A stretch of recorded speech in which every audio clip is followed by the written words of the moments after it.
Welcome back, everybody. This is Eric and Barry from Moss Pawn and Gun, and today, of course, we got another gun gripe for you. And I'm pretty sure you guys can pretty much determine what our gun gripe is going to be today. And we're going to talk about all of this just insane gun buying that's been going on, and then also the thing that we want to push home in today's gun gripe is that, you know, guns are not evil. People do harm to people. People kill people. And that's what this gun gripe is inspired about today, is that people kill people, not guns. And the idea that these people want to legislate or you know, ban inanimate objects, you know, claiming that an inanimate object causes evil, I mean, that's just completely asinine as an argument. I mean, you cannot legislate away evil. If someone wants to do something bad, they're going to do it, whether they're going to run over a bunch of people with a car or stab them with a knife, like that guy in China did, went into a school and stabbed like 19 children. Okay, you don't hear about that. You know, they don't talk about how a guy with a knife killed a bunch or hurt a bunch of kids. You don't hear about the concealed permit holder that's, you know, thwarted the mall shooter up north. Right. You don't hear about those kind of things. They don't report the good things that are involved with guns. You don't hear about, you know, the little granny that is on the way to the gun range and somebody tries to rob her while she's in her wheelchair and she shoots a guy dead because, you know, she's getting robbed. Right. You don't hear about that. They always want to play. They always want to play on the biggest tragedies they can. And well, I'm sure while the whole country is mourning the loss of these children in Connecticut, and my heart goes out to every one of them. We can't sell guns fast enough today. We were throwing guns at people. yeah, see this big hole behind me right here? That was full of ARs this morning. Well, we restocked them too. So you Right. know, we had So we sold ARs, and then we restocked them, sold them, restocked them. I probably sold about 12 Colt M4s in just the last couple of days. Right. I mean, we've moved a ton of the Smith Sporters. I mean, we've sold out of every AR under $1,000 we have in the whole building. This wall behind me, every one of these hooks this morning had an AR complete lower on it, gone in one Yep. day. Now, I knew when they were talking about banning guns again, it was going to happen, but I didn't know it was going to hit this fast and this hard. We are hard pressed to keep the shelves full. We got people coming in buying ammunition in bulk. We are running out of 223. Everybody in the country, all the distributors, have no 223.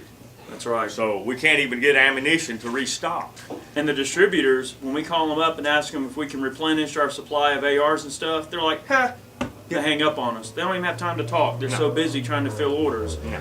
Another gripe that I've got related to this, you know, incident that's been ongoing is that people like Dick's Sporting Goods, select Walmart stores, cheaperthandirt.com, Right. now sportsmansguide.com, they have all suspended firearm sales online and in local stores. And to me, you know, that is just not the proper way to handle this issue. You know, you cannot turn your back on this issue.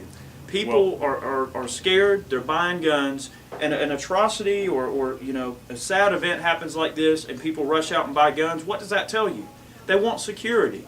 They want to own guns. They want to have that ability to feel secure. They don't have the security from the police department. They don't feel secure with their government. That's right. Well, for whatever reason, they're arming themselves to take care of their own. And That's right. that's And people human nature realize to do. that. I mean, all of these politicians are calling for gun bans and more gun legislation and more spending, bigger government, more government influence. But yet, what are people doing? They're lining up at the gun stores to buy guns. So what does that tell you? Does the American people want to do without guns? No, they don't. And, you know, the idea of banning an inanimate object is just asinine. It's completely devoid of all logic. Well, what is totally illogical to me, I lived through the first crime bill, the Clinton ban and so on and so forth, and it did absolutely nothing to reduce crime. It didn't help at all. And now they want to do the same thing again. I mean, what are you going to do? You know, the Obama don't want to get on camera and talk about all these soldiers getting shot up every day. But they want to talk about, you know, soldiers. They want to talk about weapons in the streets of America that belong on battlefields. How about people putting their boots on the ground and getting on a damn battlefield and carrying one of them weapons? Right. You know, they don't want to stand behind their soldiers, but they want to take everybody's guns away. And it's just, that's a no-go. We can't have that. Well, the reason serial killers turn to guns, and I can understand part of this, is because they're easy to acquire. Several of these shooters have gone out, they passed a background check, they buy the guns legally. And it's an easy weapon with which to cause mass mayhem. But if there was no guns, they would find another way to do the same thing, and probably with worse consequences than with a gun. All we have to do is look at the way that gun rights have eroded in places like Australia, Great Britain, places where, you know, up until a few years ago, of course, had ready access to certain types of guns and everything like that. We know, like, a good example is in Australia. Those people, you know, had to turn in certain semi-automatic weapons of various types, and Australia's crime rate increased by like 60%. So if that tells you right there that gun control, it's just a bad idea all around the board. We've gone through the whole thing, gun-free zones and all this. All it does is make an honest citizen a target of the criminal. That's right. So the less guns the citizens have, the more danger the society is in. Because the criminal is going to run loose no matter what. If I'm a convicted felon, do you think I care that it's against the law that I can't own a gun? Exactly. I'm going to steal one, and I'm committing a felony. Their argument to that, Barry, would be that, okay, well, we're going to make it harder for people to purchase guns, so that then the criminal is going to have a harder time getting a gun. Well, yeah, if they're going through legitimate means, maybe. They can pass all the laws. They're going to buy it on the street corner. They can pass all the laws they want to. It don't make them any harder to steal. That's just it. We know they can pass all the laws they want, but what's to keep you from lying? On a form. I mean, people can lie on a form. Well, here again, and we've talked about the gun show loophole too. You can go to a gun show and buy a gun off of another citizen with no paperwork, no background check or anything. And that's between those two people. Now, if those two people decide that they want to break the law, or if they want to, you know, tread on immoral waters to accomplish that task, then they can.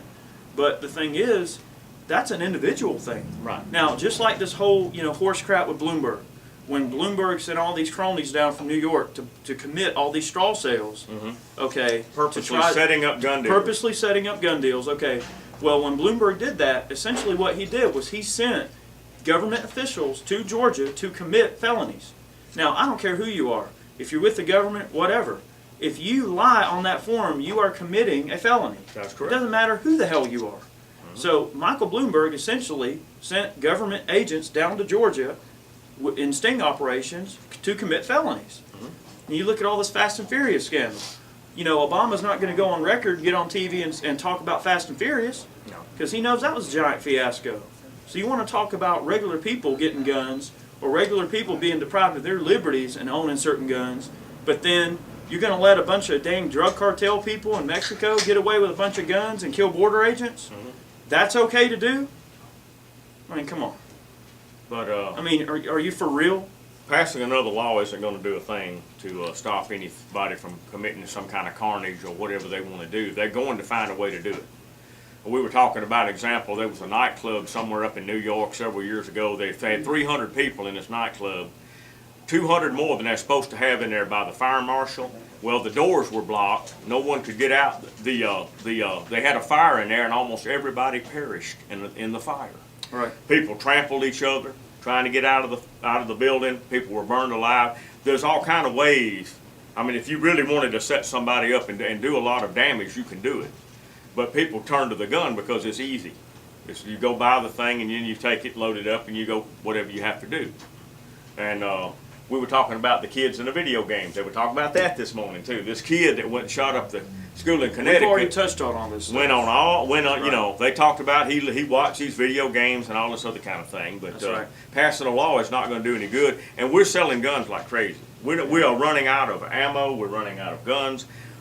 It's just going to be another panic like it was back in '94 when the Clinton crime bill. And understandably so. I mean, with the U.S. people, the thing to remember is that you tell someone in the U.S. that they can't have something, what happens? They want it more than anything else. That's right. If you were to outlaw cigarettes overnight, there would be people robbing, you know, cigarette trucks, trying to take smokes from everybody. Yeah. You know, and the same thing with booze. If you were to say, all right, tomorrow we're going to outlaw booze, there'd be people buying booze by the crate, even if they didn't drink. Right. So, you know, they're getting the exact opposite of what they're wanting to accomplish. Right. You know.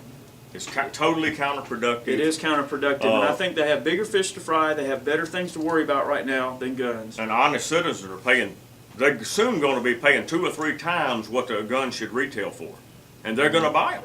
Because if they don't have it, they're going to get the money and they're going to buy it. They will. They will. So, you know. So if you glean nothing from this video, bear in mind, just what we think about it is that, people are evil, not guns. I mean, people are going to do harm to each other.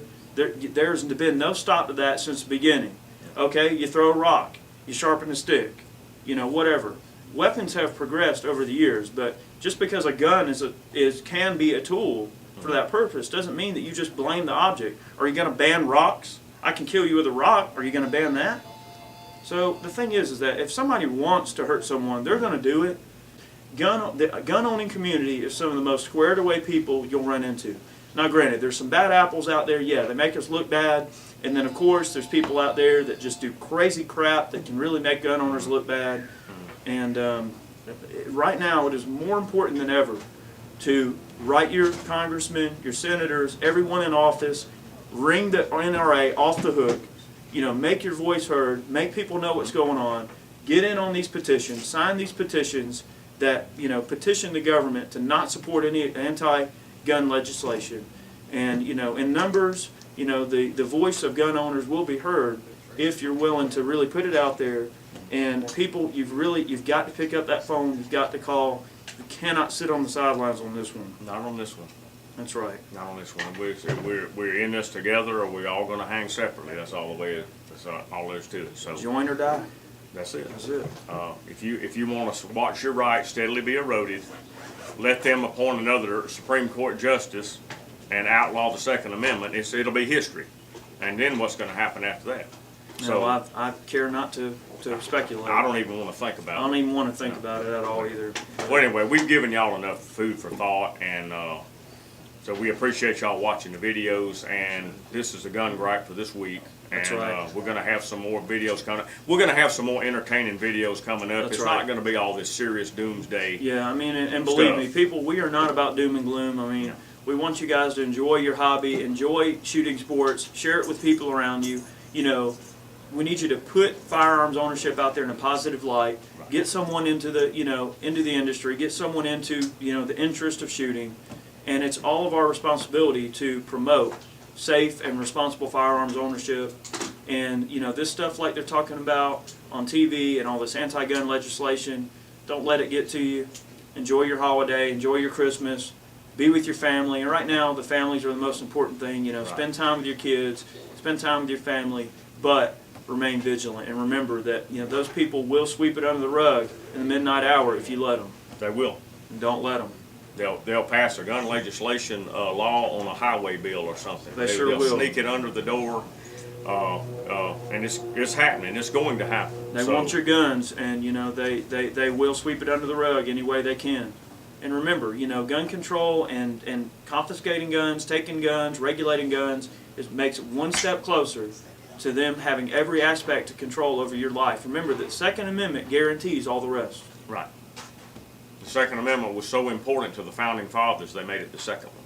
That's right. Without that one, you can't enforce That's the other. right. So anyway, we're going to leave y'all with that thought. All right. And don't let it get you down. It's right here at Christmas. We're going to try to make it through here. We're going to get some good videos going on here. We're going to be going out in the field doing some shooting and some exciting videos and entertaining videos. This gun gripe thing is fine, but we got some really good videos in the pipeline, some really cool stuff. Of course, you're going to see Barry doing some crazy stuff this weekend. I'm going to be doing some crazy stuff. All right. Well, y'all have a good night, and thanks for watching. All right now.